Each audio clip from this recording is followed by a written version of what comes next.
आज के इस वीडियो में हम Bihar board class 6 history chapter है जिसका टाइटल है नए प्रश्न नवीन विचार के बारे में स्टडी करने वाले हैं।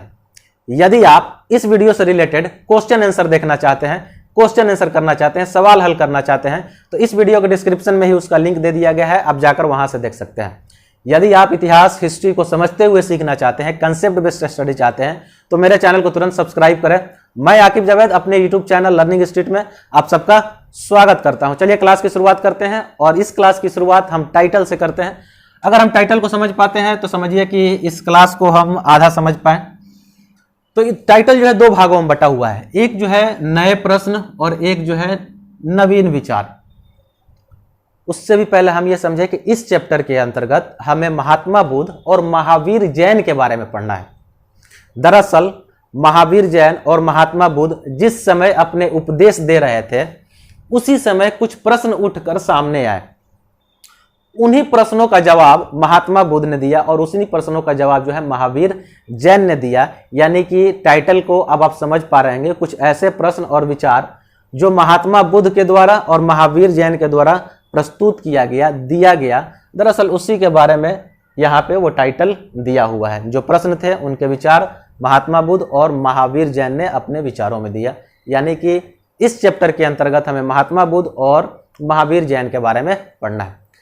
तो सबसे पहले हम महात्मा बुद्ध के बारे में पढ़ेंगे और समझेंगे कि आखिर वो कौन से ऐसे प्रश्न थे, वो कौन से ऐसे सवाल थे जिनके वजह से महात्मा बुद्ध को आना पड़ा, जिनके वजह से महावीर जैन को आना पड़ा। दरअसल हमें मालूम है जब भी किसी चीज की जरूरत होती है तभी कोई चीज जो है सामने आता है। अगर उसकी जरूरत नहीं है तो वो चीज सामने नहीं आता। आखिर ऐसी क्या जरूरत पड़ी कि महात्मा बुद्ध को अपने नए विचार लेकर आने पड़े, महावीर जैन को अपने नए विचार लेकर आने पड़े। उसी चीज को इस चैप्टर के अंतर्गत हमें समझना है। तो सबसे पहले हम महात्मा बुद्ध के बारे में पढ़ते हैं। तो महात्मा बुद्ध के बारे में पढ़ने से पहले हम करते क्या है कि महात्मा बुद्ध के बारे में कुछ चीजें जान लेते हैं जो एग्जाम में पूछे जाते हैं। उसके बाद हम समझेंगे कि महात्मा बुद्ध ने क्या विचार दिए, क्या ज्ञान दिए, क्या शिक्षा दिए। तो सिंपल सा, सबसे पहले हम महात्मा बुद्ध का जन्म जो है 563 ईस्वी पूर्व में नेपाल की तराई में, यानी कि कपिलवस्तु एक जगह है नेपाल की तराई में, वहां पे इनका जन्म हुआ। कपिलवस्तु में भी एक जगह है लुम्बिनी वन, वहां पे इनका जन्म हुआ। यानी महात्मा बुद्ध का जन्म कहाँ हुआ? तो महात्मा बुद्ध का जन्म 563 ईस्वी पूर्व में, आज से लगभग 2500 साल से भी ज्यादा, नेपाल की तराई में एक जगह है कपिलवस्तु लुम्बिनी वन, और कपिलवस्तु में भी एक जगह है लुम्बिनी वन, वहां इनका जन्म हुआ। महात्मा बुद्ध के बारे में यह समझना है कि ये एक क्षत्रिय थे और शाक्य गण से आते थे। एक गण था शाक्य, जो उस समय उत्तर भारत के, यानी हम कह सकते हैं कि बिहार का, आज का वर्तमान का जो बिहार का इलाका है, वहां पे संघ थे और गण थे। उसी गण के एक क्षत्रिय राजकुमार थे। पहले तो क्षत्रिय थे और शाक्य गणराज्य के एक राजकुमार थे। ये चीजें सवाल जो है आपसे पूछी जाती है और आपको जवाब देना होता है। इनके बारे में और क्या जाने कि इनके पिता का नाम जो था शुद्धोदन था और माता का नाम जो था महामाया था। ये सारी चीजें आपको याद रखनी है। इनका विवाह, यानी इनके पत्नी का नाम यशोधरा था और इनके पुत्र का नाम राहुल था। ये चीजें आपको याद रखनी है ना। और यह भी कहा जा सकता है कि महात्मा बुद्ध के बचपन का नाम या निक नेम जो था सिद्धार्थ था। महात्मा बुद्ध के बारे में इतनी चीजें आपको याद रखनी है। ये चीजें न केवल आपके 6 क्लास में पूछे जाएंगे बल्कि ये एसएससी से लेकर बीपीएससी से लेकर यूपीएससी तक इस तरीके के सवाल पूछे जाते हैं। महात्मा बुद्ध के बारे में 4 ऑप्शन दे दिया जाएगा और वहां पे आपसे ऐसा सवाल पूछ लिया जाएगा। तो इसलिए आपको ये सारी चीजें याद करनी है कि जन्म कब हुआ, तो 563 ईस्वी पूर्व में। कहाँ हुआ? तो नेपाल की तराई में, यानी कि हिमालय की तराई में। कौन सा जगह? तो कपिलवस्तु के लुम्बिनी वन में। कौन से कुल से आते थे? क्षत्रिय थे और शाक्य गणराज्य के राजकुमार थे। इनके पिता का नाम शुद्धोधन था, माता का नाम महामाया था, पत्नी का नाम यशोधरा था, पुत्र का नाम इनका राहुल था और महात्मा बुद्ध का निक नेम यानी बचपन का नाम जो था वो सिद्धार्थ था। अब महात्मा बुद्ध के बारे में थोड़ी सी चीजें और सीखते हैं और समझते हैं। महात्मा बुद्ध जो थे ना, बचपन से ही चिंतनशील थे, यानी कि वो और बच्चों की तरह उनका मन जो है खेलने कूदने में नहीं लगता था, बल्कि उनका मन गंभीर प्रश्नों के उत्तर ढूंढने में लगा रहता था। वो चिंतन में डूबे रहते थे, विचार करने वाले व्यक्ति थे बचपन से ही। वो सामान्य बच्चे जैसे खेल कूद में उनका मन लगता है, उस तरीके का मन महात्मा बुद्ध का नहीं था, बल्कि वो चिंतनशील थे और गंभीर प्रश्नों पर विचार करते थे। जैसे कि आखिर इस जीवन का उद्देश्य क्या है, इस तरीके के प्रश्न पर। आखिर भगवान ने हमें पैदा क्यों किया है, या जिसने भी पैदा किया गया है आखिर इसका उद्देश्य क्या है, मरने की बाद की जो जिंदगी है उसमें क्या होता है, आखिर उसका मतलब क्या है, या मरने के बाद जिंदगी है या नहीं है, अगर है तो क्या होता है। इन सारे प्रश्नों के बारे में वो ज़्यादा चिंतित थे और उनके बारे में सोच विचार करते थे। वो अक्सर देखते थे कि अधिकांश लोग जो है दुख में है, लगभग हर लोग जो है दुख में है। तो दरअसल वो इस चीज़ से परेशान थे कि आखिर ये दुख का कारण क्या है, इस दुख को कैसे दूर किया जा सकता है, ये सारी चीज़ें सोचते रहते थे। आखिर लास्ट में हुआ क्या कि अंतिम समय में जब उनसे ये सारी चीज़ें उनको जवाब नहीं मिली तो वो घर छोड़कर बाहर निकल गए ज्ञान की तलाश में।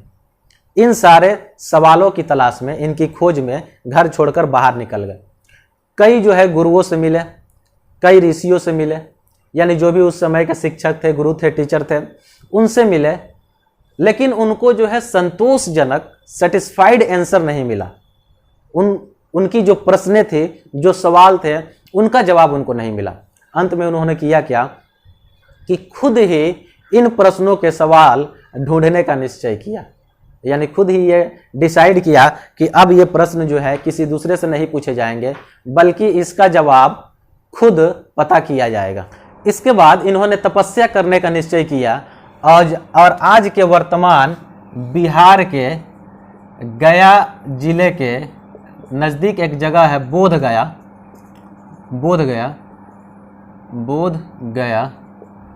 गया में एक पीपल के वृक्ष के नीचे उन्होंने तपस्या शुरू किया और उन्होंने एक कठोर तपस्या की। और तब जाकर तपस्या करने के बाद इनको क्या हुआ, ज्ञान की प्राप्ति हुई। बुद्ध को ज्ञान की प्राप्ति हुई। अब आप देख पा रहे हैं कि गौतम बुद्ध जो थे बचपन से ही चिंतनशील थे। वो परेशान थे कि आखिर इस जिंदगी का उद्देश्य क्या है, दुख क्या है, दुख का कारण क्या है, इस दुख को कैसे दूर किया जा सकता है, आत्मा क्या है, परमात्मा क्या है, लोग यज्ञ क्यों करते हैं, पशु बलि क्यों देते हैं, यज्ञ करने के क्या फायदे हैं, आत्मा आत्मा है या नहीं है, या आत्मा होता है तो क्या होता है, ब्रह्म है या नहीं है, ब्रह्म है तो क्या होता है, या दोनों एक ही है। इस तरीके के कठिन सवाल लगातार बुद्ध को परेशान करते रहे थे और इन सवालों के जवाब खोजने के लिए घर से बाहर निकले, बहुत सारे शिक्षकों से मिले, टीचरों से मिले, ऋषि मुनियों से मिले, लेकिन उनको इस सवाल का जवाब नहीं मिला। बाद में इन्होंने खुद के प्रयास से क्या किया, इन सारे सवालों का हल ढूंढा और उसका जवाब निकाला। और तब जाकर कहा जाता है कि महात्मा बुद्ध को बोध गया में पीपल के वृक्ष के नीचे उनको ज्ञान की प्राप्ति हुई। ये सारी चीज़ें जो है आपको याद रखना है, ठीक है। अब यहाँ से हम देखते हैं कि जब इनको ज्ञान की प्राप्ति हो गई तो वहाँ से ये सबसे पहले वाराणसी के नज़दीक एक जगह है सारनाथ, यहाँ पहुँचे और सबसे पहले इन्होंने अपना उपदेश इसी जगह पर दिया, सारनाथ पे दिया। यानी कि जो उनको ज्ञान की प्राप्ति हुई थी, अब ज्ञान की प्राप्ति हो गई तो ज्ञान लोगों के बीच बांटना भी था। और इस बांटने के लिए, ज्ञान को बांटने के लिए, क्योंकि यह सवाल सिर्फ इनका ही नहीं था जो इनके मन में चल रहे थे, अब उन सारे सवालों का जवाब इनको मिल चुका था, इनको ज्ञान की प्राप्ति हो चुकी थी, अब ज्ञान बांटना था। उसके लिए यह सबसे पहले सारनाथ गए और सारनाथ में क्या किए, अपने सबसे पहले उपदेश दिए। आपको महात्मा बुद्ध से रिलेटेड कुछ चीज़ें याद रखनी है, कुछ जगह जो है ज़्यादा इम्पोर्टेंट हो जाते हैं, यानी कि महात्मा बुद्ध से जुड़े हुए कुछ जगह जो है वो काफ़ी इंपॉर्टेंट हो जाते हैं और एग्जाम में वहाँ से सवाल जो है हर तरीके के एग्जाम में पूछे जाते हैं। जैसे उनका जन्म कपिलवस्तु के लुम्बिनी वन में हुआ, उनको ज्ञान की प्राप्ति बोध गया में हुआ, ये याद रखना है। सबसे पहला उपदेश उन्होंने सारनाथ में दिया और उनकी मृत्यु जो हुई, उनकी मृत्यु कुशीनारा में हुआ, कुशीनारा में हुआ।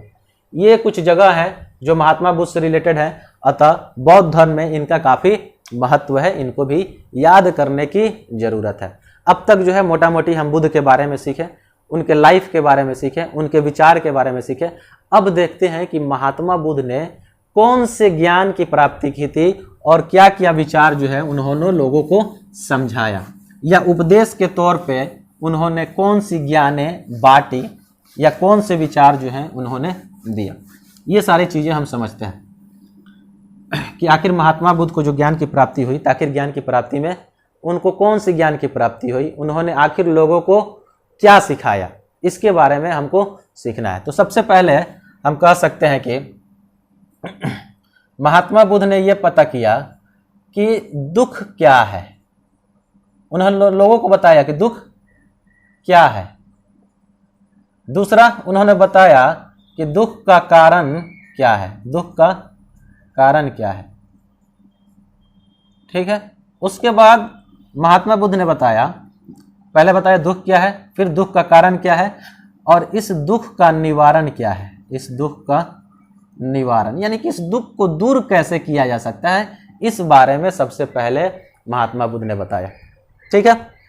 तो दुख क्या है? महात्मा बुद्ध ने कहा कि जन्म का होना ही दुख है, जन्म लेना ही दुख का कारण है। दूसरा, मृत्यु, मृत्यु भी दुख का कारण है। दूसरा, रोग यानी कि बीमारी, ये भी क्या है? दुख है।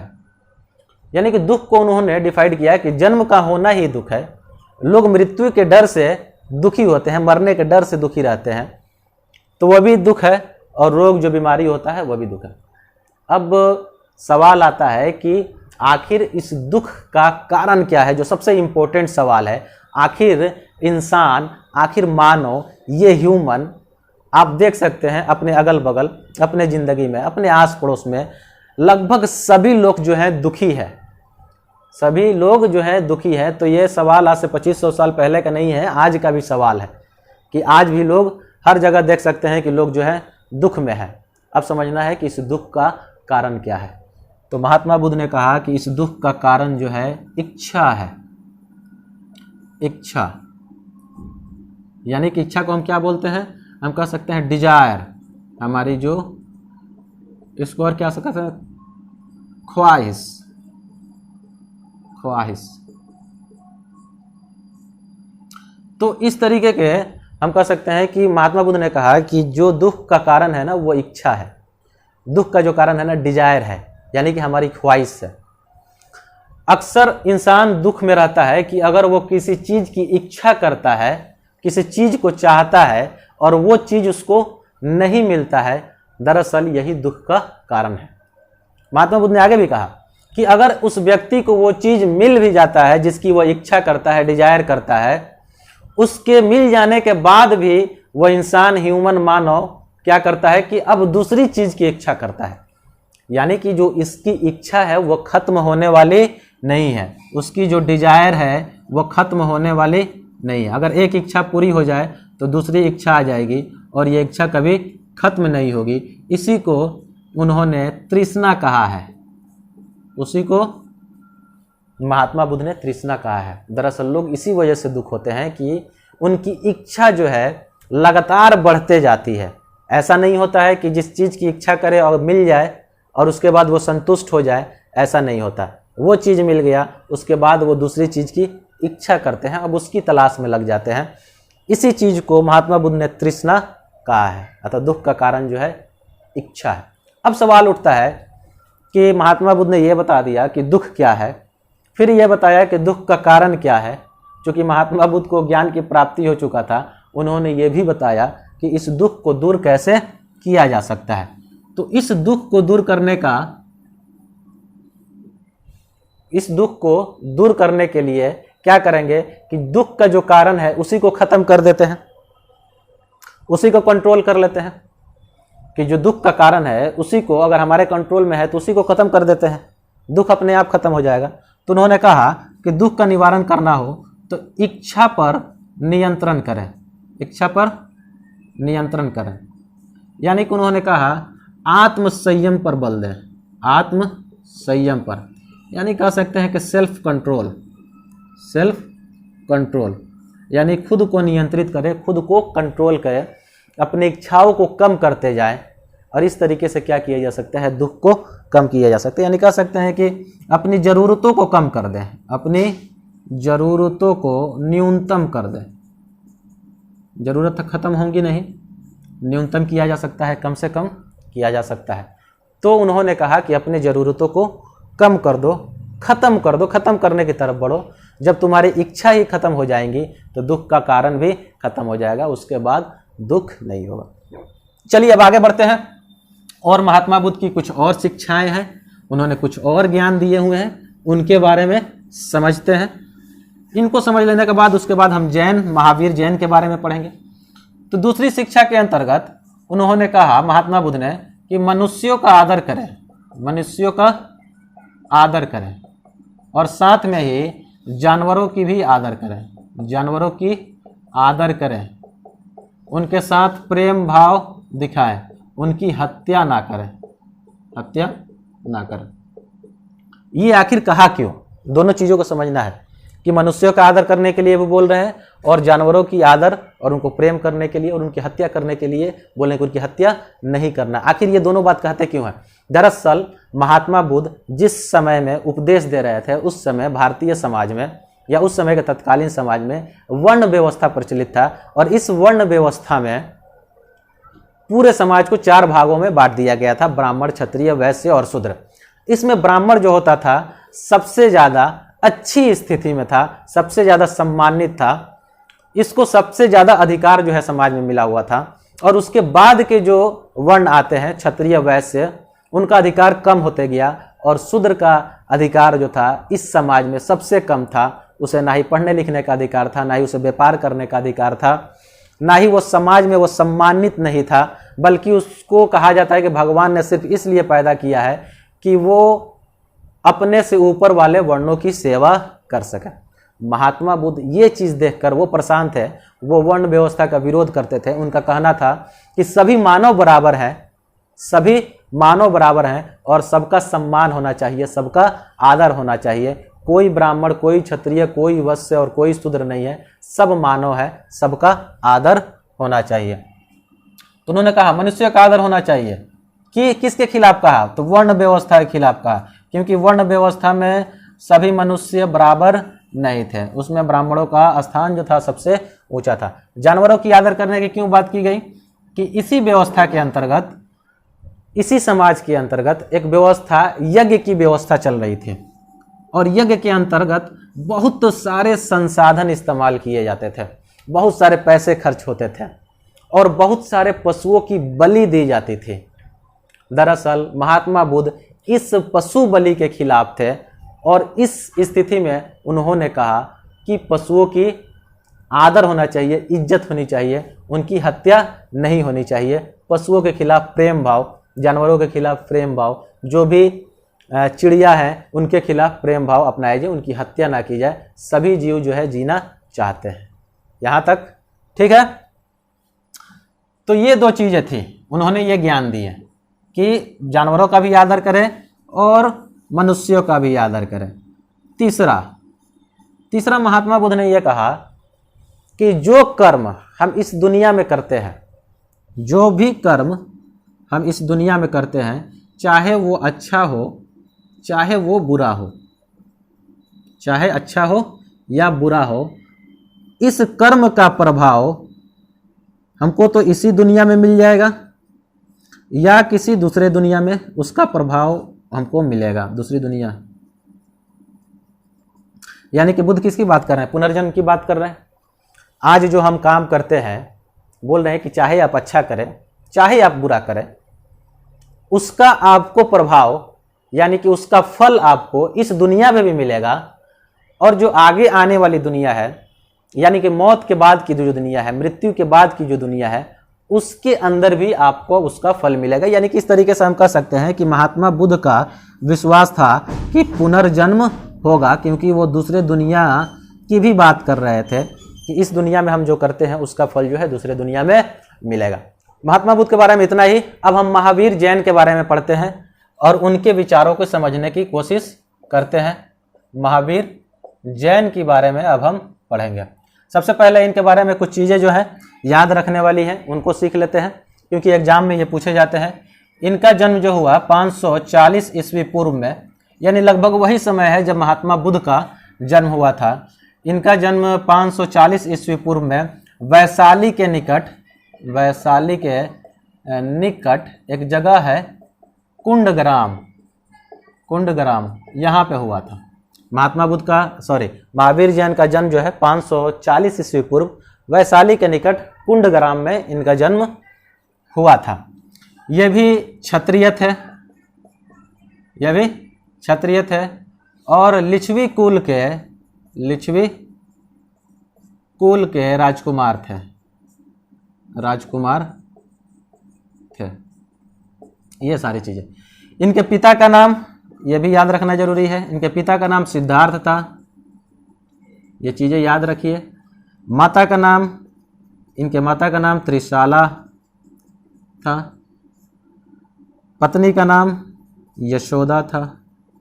तो ये सारी चीजें जो याद करने वाली है महावीर जैन के बारे में, कि इनका जन्म जो है वैशाली के निकट कुंडग्राम में हुआ था और ये क्षत्रिय थे। इसके अलावा ये लिच्छवी कुल के राजकुमार भी थे। दूसरा जो इनके पिता का नाम सिद्धार्थ, त्रिशाला, यशोदा। महावीर जैन का बचपन का नाम, या हम कह सकते हैं कि इनको महावीर बनने से पहले इनका जो नाम था वो था वर्धमान। यानी कि महावीर जैन को और किस नाम से जाना जाता था, तो हम कह सकते हैं कि महावीर जैन को और जो है वर्धमान नाम से जाना जाता था। अब आते हैं हम असल उद्देश्य पे। क्योंकि हम देख रहे हैं कि जो वजह महात्मा बुद्ध के आने की थी और जो वजह है महात्मा बुद्ध के द्वारा ज्ञान देने की थी, उपदेश देने की थी, वही सारी वजह है महावीर जैन के पास भी थी। वही सारे कंडीशन जो थे महावीर जैन के पास भी थे कि महावीर जैन को ज्ञान की प्राप्ति करना पड़ा और उसका उपदेश देना पड़ा। तो हम सीधा अब समझते हैं कि आखिर महावीर जैन ने कौन कौन से उपदेश दिए या उन्होंने कौन कौन सी शिक्षाएं दी, उनके बारे में समझते हैं। तो सबसे पहले अगर आपसे कोई पूछे कि महावीर जैन की शिक्षाओं में सबसे पहली शिक्षा क्या है, महावीर जैन की शिक्षाओं में सबसे पहली शिक्षा, तो आप कहिएगा कि महावीर जैन ने कहा, यदि आप सत्य की प्राप्ति करना चाहते हैं, आप ट्रूथ जानना चाहते हैं, आप सत्य की प्राप्ति करना चाहते हैं, या आपको ज्ञान की प्राप्ति करना चाहते हैं, या आप ज्ञान की प्राप्ति करना चाहते हैं, या ये कहा जा सकता है कि यदि आप सत्य और ज्ञान दोनों की प्राप्ति करना चाहते हैं, तो सबसे पहले इसके लिए आपको अपना घर छोड़ना पड़ेगा। ये चीज महावीर जैन ने क्या कहा कि यदि आप सत्य की प्राप्ति चाहते हैं या आप ज्ञान की प्राप्ति चाहते हैं, ज्ञान की प्राप्ति चाहते हैं, तो आपको घर छोड़ना पड़ेगा, घर छोड़ना पड़ेगा। दरअसल महावीर जैन 30 वर्ष की उम्र में इन्होंने क्या किया कि इन्होंने घर छोड़ दिया और लगभग 12 वर्षों तो तपस्या की, तब जाकर इनको ज्ञान की प्राप्ति हुई। तो सबसे पहला ज्ञान तो यही था कि अगर आप सत्य की खोज करना चाहते हैं या आप ज्ञान की प्राप्ति चाहते हैं, तो सबसे पहला काम क्या करें, तो सबसे पहला काम ये करें कि घर छोड़ दे। आज भी हम करते हैं, आज भी अगर हमको एजुकेशन लेना होता है तो बड़े बड़े शहरों में जाते हैं, जहाँ बेहतर पढ़ाई हो सके, जहाँ बेहतर एजुकेशन मिले, हम वहाँ पे जाते हैं। दूसरा इनका सबसे बड़ा जो उद्देश्य था या उपदेश था, अहिंसा। हिंसा के विरोधी थे, किसी भी तरीके के हिंसा के खिलाफ थे। ये मनुष्यों के खिलाफ हिंसा के खिलाफ थे, यानी कि मनुष्यों के साथ हिंसा नहीं होनी चाहिए। उससे कहीं ज़्यादा ये जानवरों के खिलाफ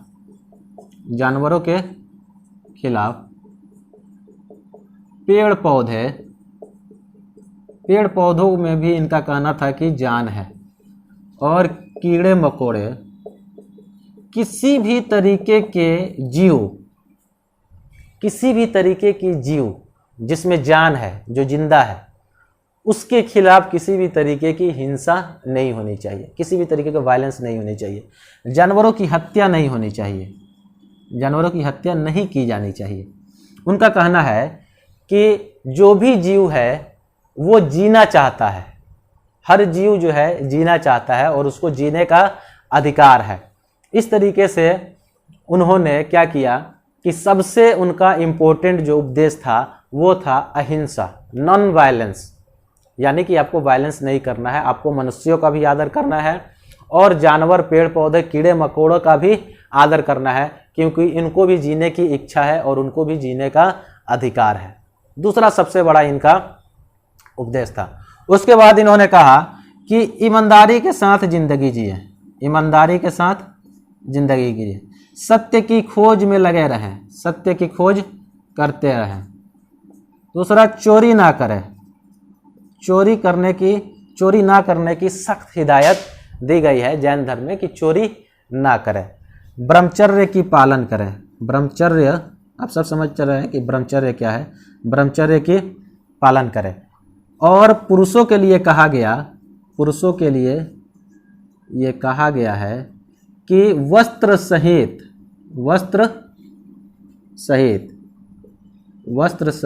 सभी चीज को त्याग दें, सभी चीज को त्याग दें। आप समझ पा रहे हैं कि सबसे पहला उपदेश उन्होंने ये दिया कि सत्य की या ज्ञान की खोज है, आपको प्राप्ति चाहिए, सत्य की खोज में है, ज्ञान की प्राप्ति में है, तो घर छोड़ दे। अहिंसा, किसी भी तरीके की हिंसा ना करे, चाहे वो पेड़ पौधा हो। उनका कहना था कि पेड़ पौधे में भी जान है, उनका कहना था कि कीड़े मकोड़े में भी जान है, इन सबको तकलीफ होता है, तो आप इनके साथ हिंसा ना करें। वो पशु बलि के खिलाफ थे, पशुओं को बलि चढ़ाए जाने के खिलाफ थे और उनका कहना था कि सबके साथ आदर से व्यवहार करें।